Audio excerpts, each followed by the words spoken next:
जय महाकाल दोस्तों, नमस्कार दोस्तों। जैसा कि नेक्स्ट वीक के लिए मार्केट आउटलुक और कुछ अच्छे स्टॉक आइडियाज़ वीडियो में हमेशा आप लोगों के साथ में शेयर करता हूं, बस वैसी ही वीडियो आज भी आप लोगों के साथ में शेयर कर रहा हूं।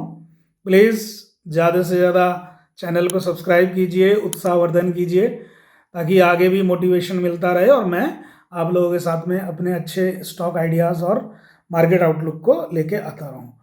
तो अगर हम लास्ट वीक का मार्केट आउटलुक रिव्यू करें लास्ट वीडियो को, तो लास्ट वीडियो में हमारी जो एक कन्विक्शन थी और हमारा जो एक एनालिसिस था वो यही था दोस्तों कि 19,300 जो बहुत टाइम से हमारी एक सपोर्ट थी वो अब एक बैरियर का काम करेगी और एक रेजिस्टेंस, एक हर्डल है।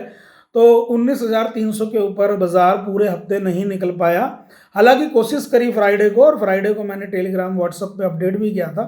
आप टेलीग्राम पे जुड़ सकते हैं जिनको भी जुड़ना है, ताकि एक लाइव कमेंट्री या लाइव स्टॉक एनालिसिस आप लोगों को मिल सके।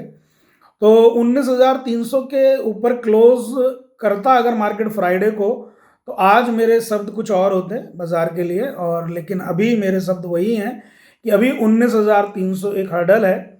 लेकिन 19,300 को पार करके अगर बाजार ऊपर ट्रेड करता है, देखिए 19,300 के ऊपर क्लोज करना चाहिए बाजार। अगर क्लोजिंग बेसिस पे 19,300 के नीचे ही बंद होता है तो फिर हम उस कन्विक्शन को, उस एनालिसिस को अभी स्ट्रांगली नहीं फॉलो करेंगे। फिर हम 19,300 के नीचे ही उस चीज को इवेल्युएट करेंगे और ज्यादा रिस्क नहीं लेंगे। ओवर लेवरेज तो बिल्कुल नहीं करना है अभी। और फिलहाल मैं आपको बता दूं कि मार्केट में अब वॉलेटिलिटी का जो दौर है वो धीरे धीरे, आपने जैसे लास्ट वीक देखा कि बार बार कभी गैप डाउन हो रहा है, कभी गैप अप हो रहा है बाजार, तो वो जो सिलसिला है वो अभी चलना है और अभी चलेगा। उसके पीछे दो फैक्टर हैं जो मुझे लग रहे हैं, और आपको भी अगर सहमत हो तो बताइएगा।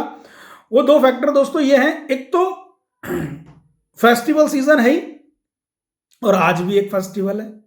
बहुत हिंदू धर्म में अहोई अष्टमी का आज फेस्टिवल है, तो सभी माताओं बहनों को अहोई अष्टमी की हार्दिक शुभकामनाएं।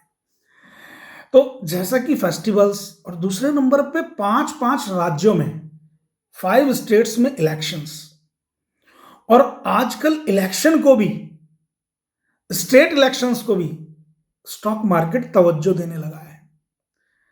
रिटेलर्स उस पर नजर रखते हैं, और जब रिटेलर नजर रखते हैं तो बड़े इन्वेस्टर, स्ट्रॉन्ग हैंड्स भी अब नजर रखते हैं।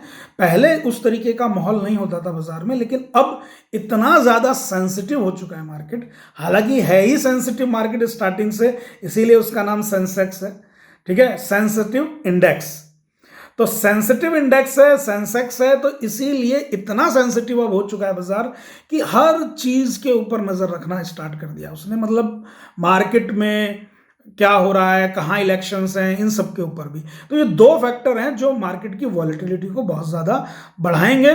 और इसी नवंबर के महीने में राजस्थान स्टेट में इलेक्शन है, और ये इलेक्शंस का कारवां अब चलता रहेगा। जैसे ही ये 5 स्टेट के इलेक्शन खत्म होंगे, फिर उसके बाद में मोदी साहब के जनरल इलेक्शन आ जाएंगे, और फिर उसके बाद में आपको पता ही है। तो यहां से पूरा बाजार, ये जो नवंबर से अप टू मार्च तक, आपको बहुत कॉशियस होकर काम करना है। लेकिन इतनी बात की गारंटी है कि अर्निंग अपॉर्चुनिटीज बहुत मिलेंगी बाजार में। जो रिस्क लेके ट्रेड करेंगे और रिस्क को मैनेज करेंगे, उनको पैसा बनाने से यहां कोई नहीं रोक सकता। डिसिप्लिन रखिए बस, और कुछ नहीं। तो उसी के चलते, जैसा लास्ट वीक भी मैंने जो बात करी थी वीडियो में, देखिए जब बात करी उसके बाद बहुत लोगों ने इतना अप्रिशिएट किया कि सुधीर भाई, हम तो सोच ही नहीं रहे थे कि रेमंड्स इतनी तेजी से चाल दिखाएगा, और कहीं चार्ट फॉर्मेशन नहीं थी। आप हाउ टू कैलकुलेट। तो मैंने कहा कोई नहीं, जब मौका मिलेगा मैं वीडियोस में शेयर करूंगा आप लोगों के साथ में। बस लर्निंग वीडियोस में जरूर बना रहा कीजिए आप लोग क्या करते हैं, मार्केट आउटलुक वाली संडे की वीडियोस में तो मुझे व्यूज दे देते हैं, थोड़ा बहुत अप्रिशिएट कर देते हैं, लेकिन बीच में मैं जो लर्निंग वीडियोस लेके आता हूं, मैंने काफ़ी टाइम से सभी आप सबकी रिक्वेस्ट पे ही उसे स्टार्ट किया है, और अभी और अच्छी अच्छी लर्निंग वीडियोस आएंगी। वो ड्यूरिंग द वीक आती हैं, क्योंकि वीकेंड पे तो हम लोग मार्केट आउटलुक को ही ज़्यादा शेयर करते हैं, लेकिन आज की वीडियो में स्टॉक आइडियाज़ भी शेयर करूंगा। वीडियो में बने रहें। तो वो रेमेंड्स के भी बात करेंगे अभी, और एक दो स्टॉक्स की बात करेंगे, सेक्टर की बात करेंगे। तो वो जो चीज़ है वो भी अभी मैं सिखा रहा हूँ आपको, आज चार्ट भी शेयर कर दूंगा आप लोगों के साथ में। लेकिन एक बात कि मार्केट आउटलुक आज भी वैसा ही है, बस इसके लिए थोड़ा सा हम पहले अभी चार्ट पे चलते हैं। सिर्फ नेक्स्ट वीक की प्लानिंग करेंगे, उसके आगे की प्लानिंग फिर आगे ही करेंगे। बाकी अभी नेक्स्ट वीक के लिए क्या आउटलुक है उसके लिए मैं चार्ट पे चलता हूँ आप लोगों के साथ में। चलिए चार्ट पे चलते हैं। ये चार्ट है, ये एफएमसीजी सेक्टर का चार्ट है। मैं आज सुबह देख रहा था इसको, तो मैं आपसे शेयर कर देता हूँ। एफएमसीजी सेक्टर का चार्ट है, और एफएमसीजी सेक्टर में जैसा कि मैं लास्ट वीक से, क्या 2-3 वीक से बोल रहा था एफएमसीजी, बट लास्ट वीक से मैंने यूट्यूब पे भी बोला, वीडियो में भी। तो एफएमसीजी सेक्टर में अभी बाइंग की अपॉर्चुनिटीज हमें और तलाशनी चाहिए। और एफएमसीजी सेक्टर को जैसा मैं बताऊं कि मैं कैसे देखता हूं, एफएमसीजी सेक्टर जैसा आप चार्ट पे देख रहे हो, तो आप फास्ट मूविंग कंज्यूमर गुड्स को देखेंगे सिर्फ। लेकिन मैं इसमें आपको क्लियर कट कर दूं कि मैं कंज्यूमर गुड्स को देखता हूं। और कंज्यूमर गुड्स कैसे होते हैं, कंज्यूमर गुड्स की कैटेगरी में अगर मैं बात करता हूं तो कंज्यूमर गुड्स में ड्यूरेबल गुड्स होते हैं, सेमी ड्यूरेबल गुड्स होते हैं। इन बात को नोट कर लीजिएगा, काम आएंगी बहुत चीजें। ड्यूरेबल गुड्स होते हैं, सेमी ड्यूरेबल गुड्स होते हैं, नॉन ड्यूरेबल गुड्स होते हैं। खाने पीने की चीजें जो आपकी होती हैं नॉन ड्यूरेबल गुड्स में आ जाती हैं। और आपके जैसे कि एसी है, आपका फ्रीज है, आपके है ना, कार मोटरसाइकिल हैं, ये सब ड्यूरेबल गुड्स में आ जाते हैं। ठीक है। आपके रेडीमेड गारमेंट्स हैं, ट्यूबलाइट है, फैन, ऐसी सब चीजें जो होती हैं, जो मतलब वाटर बोतल है ना, ये सब आपके सेमी ड्यूरेबल गुड्स में आ जाते हैं। और बाकी सर्विसेज, जैसे आप इंश्योरेंस सर्विस लेते हैं, ट्रांसपोर्ट की सर्विस लेते हैं, बैंकिंग सर्विस लेते हैं, ये सब सर्विसेज में आ जाते हैं। तो मुझे यहाँ पे ड्यूरेबल, जो कंज्यूमर ड्यूरेबल गुड्स है उसमें डिमांड नजर आ रही है। तो उसके लिए आप अंबर एंटरप्राइजेस का शेयर, ठीक है, जैसे मैंने वोल्टास बताया था, ऐसे ही आप अंबर एंटरप्राइजेस के शेयर, इन दोनों में दाव लगा सकते हैं। इवन अंबर एंटरप्राइजेस और के साथ में एक शेयर और याद आया मुझे, अगर आप अंबर एंटरप्राइजेस वाला एसी से कनेक्ट कर रहे हैं, मतलब मैन्युफैक्चरिंग या डिस्ट्रीब्यूशन से वोल्टास को, ऐसे सुब्रोज है, आप सुब्रोज को देख सकते हैं। ठीक, but my first choice is Amber Enterprises, second one is Voltas and third one is Subros. तो मैंने एक स्टॉक आइडिया आप लोगों को दे दिया और 3-3 स्टॉक बता दिया और उनमें चॉइस भी बता दी। अब दूसरी तरफ चलते हैं, हम लोग निफ्टी पे चलते हैं दोस्तों। निफ्टी के चार्ट को देख लेते हैं एक बार।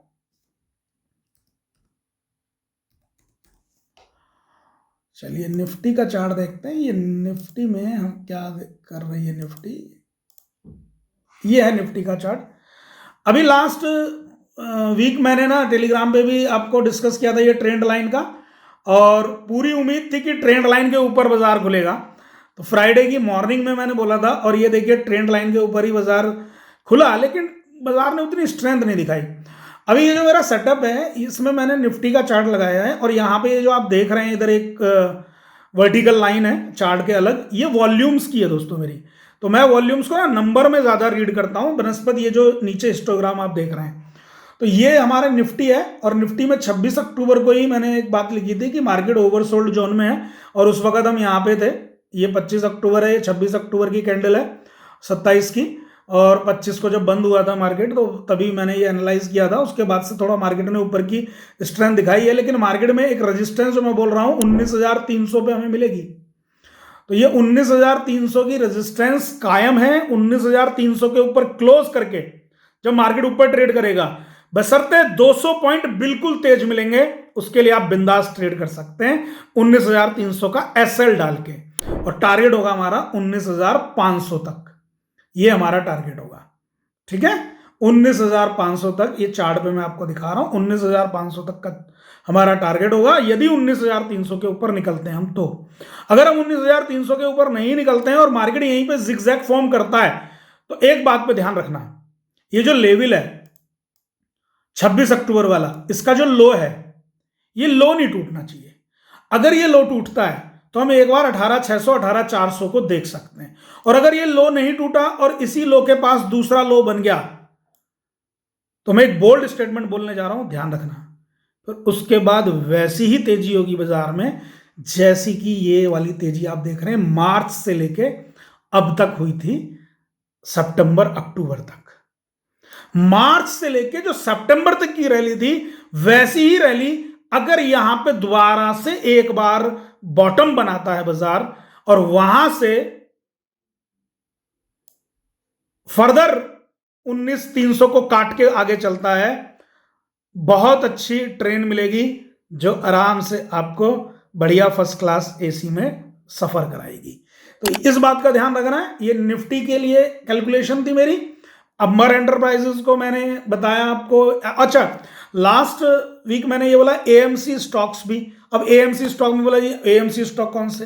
अरे केम्स को क्यों छोड़ना, जिंदगी भर पोर्टफोलियो में रखना है। सीडीएसएल को क्यों छोड़ना, जिंदगी भर पोर्टफोलियो में रखना है। सीडीएसएल 1100 था तब भी बोल रहा था खरीद लो, 1200 था तब भी बोला खरीद लो, आज 1500 के ऊपर है तब भी बोल रहा हूं खरीद लो। अच्छा, खरीद लो मैं नहीं बोल रहा, मेरी कोई राय नहीं है, मैं डिस्कशन कर रहा हूं। लोग 1100 पे खरीद के 1500 पे बेच के ताली बजा रहे हैं। ये कोई ताली बजाने वाले स्टॉक नहीं है। ये तो इनको तो खरीदा और छोड़ दिया भाई, ठीक है। इनको अभी कुछ चीजें छोड़ के जाओ ना बच्चों के लिए। तो ये वो स्टॉक्स हैं, इनमें ट्रेड करना है तो ट्रेड करिए, लेकिन अगर पोर्टफोलियो का प्लान है गुड टाइम, कोई दिक्कत नहीं है। रही बात, एक बात और मैं बोलना चाहूंगा। हाँ, मैं कंज्यूमर ड्यूरेबल गुड्स पे और इन पे क्यों फोकस कर रहा हूं?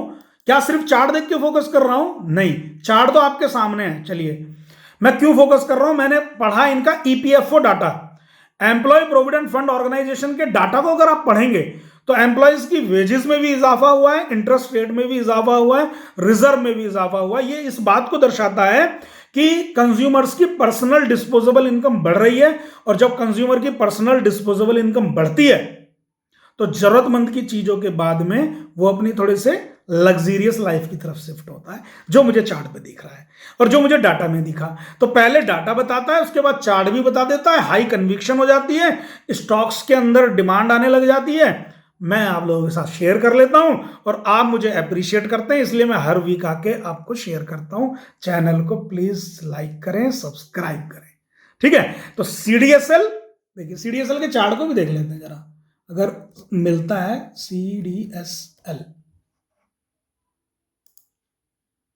ये रहा बेहतरीन चार्ट, देख रहे हैं आप। हमारे सेटअप पे तो यहां आ गया था, ये ट्रेडिंग सेटअप पे 1300 के आसपास। जो लोग हमारे वर्कशॉप पार्टिसिपेंट है वो जानते हैं इसकी थीम को, कि कैसे वॉल्यूम देखना है। नीचे मैंने वॉल्यूम पैरामीटर उसी हिसाब से लगाया हुआ है, और किस तरीके से संगम को देखना है। तो हम लोग देखा जाए तो 26 अक्टूबर से ही, जब मार्केट बहुत ताबड़तोड़ गिर रहा था, तो सीडीएसएल हमारे बाइंग के सिग्नल दे रहा था।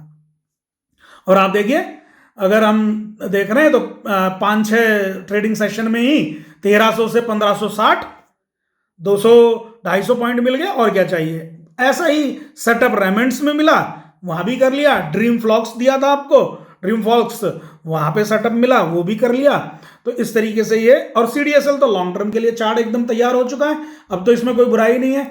लॉन्ग टर्म के लिए टारगेट सुन लीजिए, पहला target short term, medium term, sorry short term तो कुछ है ही नहीं यहां पे। अब मीडियम टर्म टारगेट 1800 और लॉन्ग टर्म टारगेट 3000। नोट कर लेना, फ्रेम कर लेना बात को। 3000 सुन के ऐसा लग रहा होगा इलॉजिकल, लेकिन 3000 बस बोल दिया फाइनल। अभी सीडीएसएल के बाद में कैम्स, उसको बताने की जरूरत नहीं है, बिंदास शेयर है। और एक शेयर और मैंने लिखा था शायद, ये रहा, yes yes yes yes yes yes, number हो गया, ये हो गया। हाँ, एक बात आप लोगों से शेयर करनी थी। अभी हाल फिलहाल में हिंदुस्तान टाइम्स की क्या हुई है आपको मालूम है, उनकी लीडरशिप समिट हुआ है हिंदुस्तान टाइम्स का।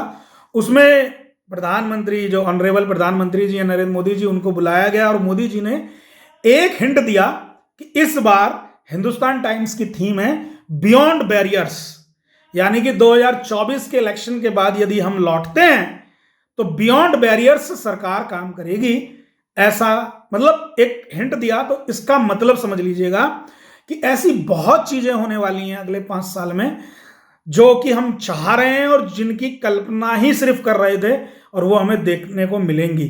तो बियॉन्ड बैरियर्स, थोड़ा वीडियो लंबा हो रहा है, माफ कीजिएगा, लेकिन जब वीडियो बनाता हूं तो बिल्कुल डिटेल में बहुत आपसे बात करने का मन होता है, ये सब डिटेल शेयर करने का मन होता है। तो मैं एक स्टॉक और बता रहा हूं, data patterns India. Data patterns India को आप बिल्कुल भी अंडर वैल्यूड मत करिए, बिल्कुल कम मत आंकिए। बहुत अच्छी थीम पे काम चल रहा है और अच्छा स्टॉक है। अभी आपको 1800-1900 पे मिलता है, आप 2500 तक के टारगेट डाटा पैटर्न्स में लंबी अवधि के लिए कर सकते हैं। तो ये मैंने आप लोगों के साथ में कुछ आज चार्ट स्टडी भी शेयर कर दी। हालांकि सीडीएसएल का चार्ट कितना बेहतरीन लग रहा है सेटअप पे, आप देख सकते हैं। और डेली चार्ट शेयर कर रहा हूं, डेली चार्ट से ही ये खुशबू आ रही है, फ्रेगनेंस आ रही है कि ये 1800, 2200, 2300 और लॉन्ग टर्म 3000, ये सीडीएसएल दम रखता है। कल को स्प्लिट बोनस मिलता है तो फिर एडजस्ट हो जाएगा, कोई दिक्कत नहीं है, बहुत बढ़िया चलने वाला है। और इसके साथ साथ दिवाली पे एक अच्छा मल्टीबैगर स्टॉक लाने का प्रयास करूंगा, अगर दिवाली में मौका मिला वीडियो बनाने का। और अगर आप लोगों ने साथ दिया, चैनल को सब्सक्राइब किया, तो दिवाली पे हम वीडियो बनाएंगे। आज के लिए दोस्तों इतना ही है, ठीक है। और अपना ध्यान रखिए, मैंने आप लोगों के साथ में ट्रेडिंग आइडिया शेयर किए। और निफ्टी के लिए फिर से रिपीट, और बैंक निफ्टी के लिए भी एक बात रिपीट कि बैंक निफ्टी थोड़ा वीक चल रहा है, लेकिन एक बार अगर बैंकिंग स्टॉक्स में एचडीएफसी ने और कोटक ने साथ दे दिया तो एक अनएक्सपेक्टेड मूव देखने को बैंक निफ्टी में मिल सकता है, अदरवाइज तो वीक है।